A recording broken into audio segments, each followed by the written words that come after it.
আসসালামু আলাইকুম।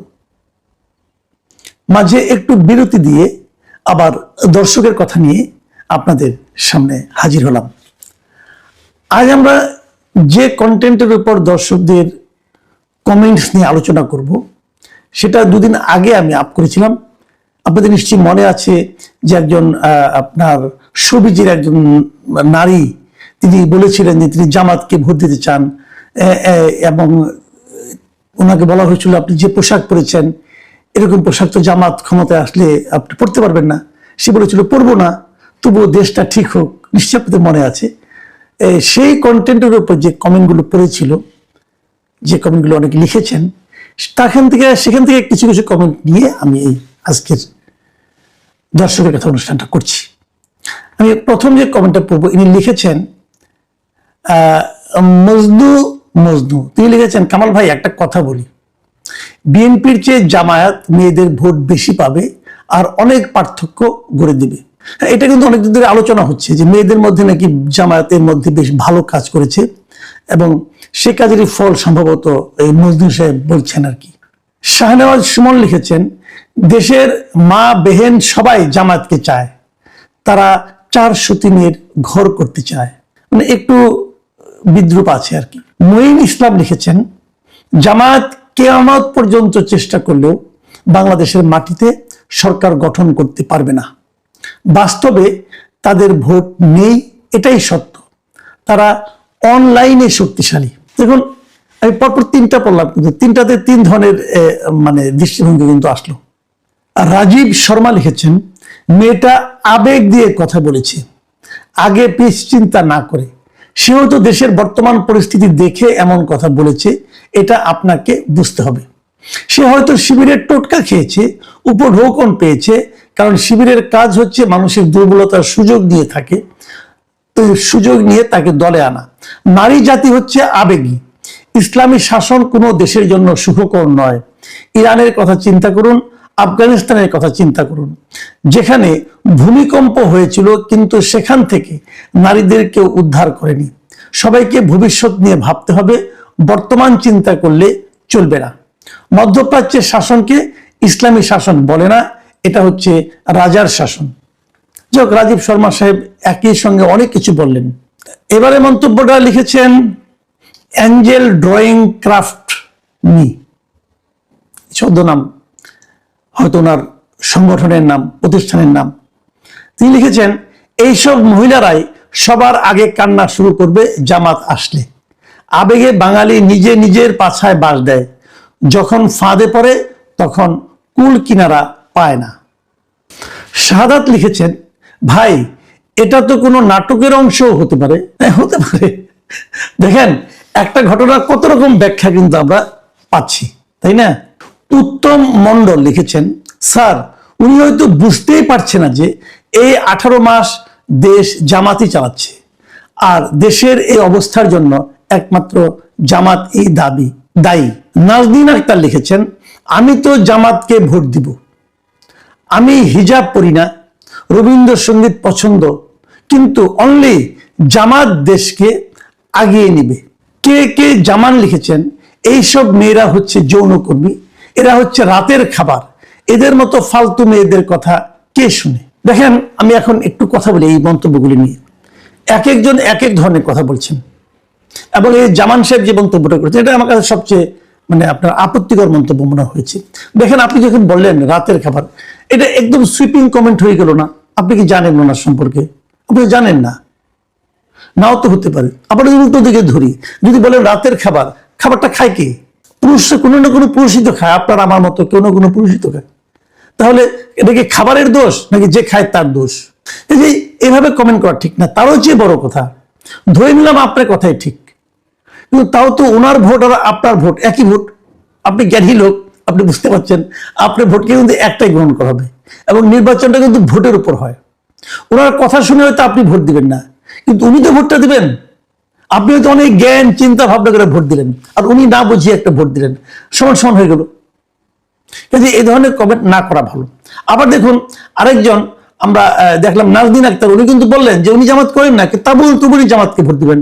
এটা আবার ঠিক, এটা ওনার ইচ্ছা। এটাই তো গণতন্ত্র। আবার আরেকজন বললেন যে কিয়ামত পর্যন্ত জামাত ক্ষমতায় আসতে পারবে না, ওটাও হতে পারে, আমরা তো কিছু জানি না। বাট আমাদের কথাটা হলো কি, আমরা মানুষের মতামত নিয়ে আলোচনা করছি এই কারণে যে এগুলো শুনে শুনে হয়তো আমার মধ্যে একটা তৃতীয় চিন্তা কাজ করতে পারে। যাই হোক, আমি পরের মন্তব্যটা পড়ি। নূর আলম লিখেছেন, ভাই আমি বিএনপি, আওয়ামী লীগ, জামায়াতে ইসলামী লোকদের সঙ্গে লেনদেন করে দেখেছি। জামায়াতের লোক কথা অনুযায়ী কাজ করে, আর বিএনপি এবং আওয়ামী লীগের যে লোকের সাথে লেনদেন করতেছি ওই দুইজন আমাকে হাজারবার কথা দিয়েছে, কথা রক্ষা করে না, বরং হয়রানি করে, মোবাইল ফোন পর্যন্ত রিসিভ করতে চায় না। আমিও নিয়ত করছি ভোট ইনশাল্লাহ ইনসাফের পক্ষে দেব।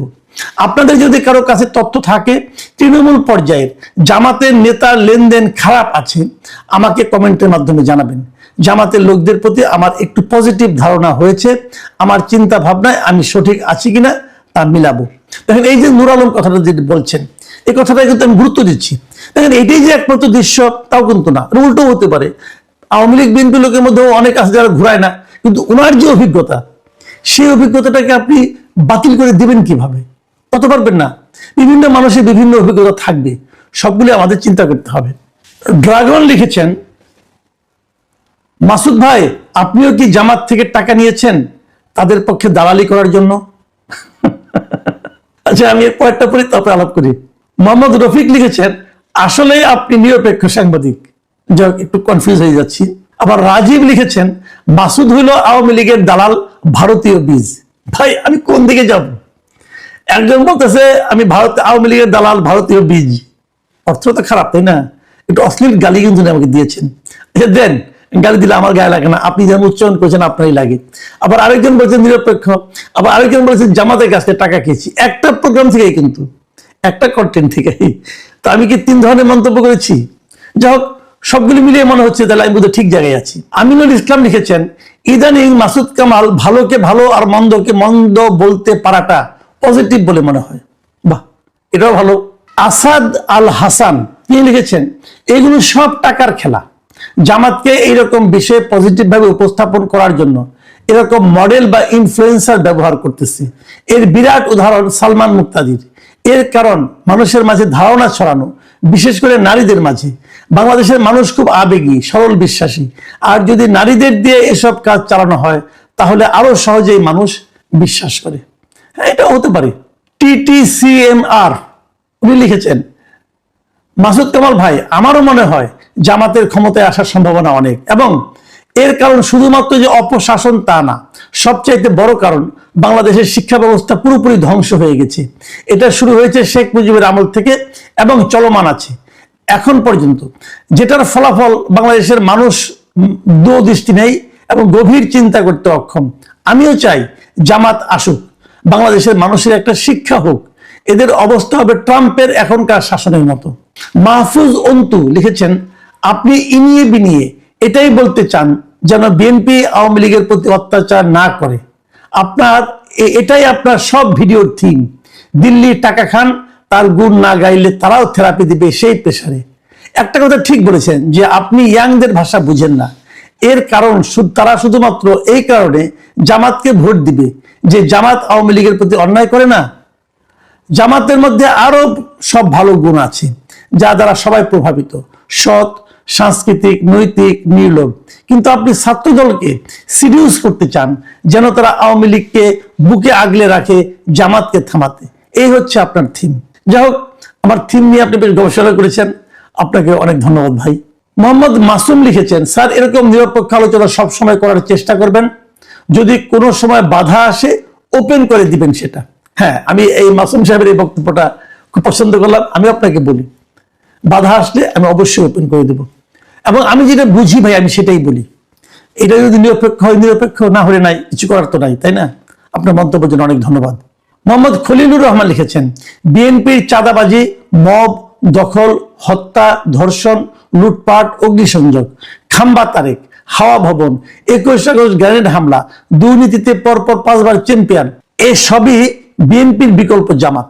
অন্যদিকে আওয়ামী লীগ নেই, তারপরও চাই রক্কাটা পার্টি শিবির, 71-এর গণহত্যাকারী, 2.5 লক্ষ মা বোনের ইজ্জত লুণ্ঠনকারী, 24-এর মেটিকুলাস ডিজাইনের জনক জামাত রাষ্ট্র ক্ষমতায় না আসুক। মোহাম্মদ আমির লিখেছেন, ভাই আপনি একটা ভিডিও বানান দ্বৈত নাগরিক নিয়ে, অনেকের নমিনেশন অবৈধ হয়েছে, তো তারেক রহমানের হলো না কেন? এই বিষয় নিয়ে কথা বললে ভাববো আপনি সত্য কথা বললেন। ভাই আমি এই বিষয় নিয়ে ভিডিও অবশ্যই বানাবো, কিন্তু তারেক রহমান যে দ্বৈত নাগরিক তার একটা প্রমাণ প্লিজ আপনি আমাকে দেন। আমি যদি প্রমাণ না পাই আমি কিসের উপর ভিত্তি করে বলবো? তাই যে আপনি যদি আপনার কাছে প্রমাণ থাকে প্লিজ সেটা আমাকে পাঠান, আপনি দেখবেন অবশ্যই আমি ভিডিও করব, কোনো সমস্যা নেই। প্রিয় দর্শক, এই ছিল আজকের দর্শকের কথা। আগামীতে আবার আমাদের কথা হবে, আবার কথা দিচ্ছি, চেষ্টা করব যে অন্ততপক্ষে একদিন পর পর দর্শকের কথা করার জন্য। আপনারা সবাই ভালো থাকবেন। আল্লাহ হাফিজ।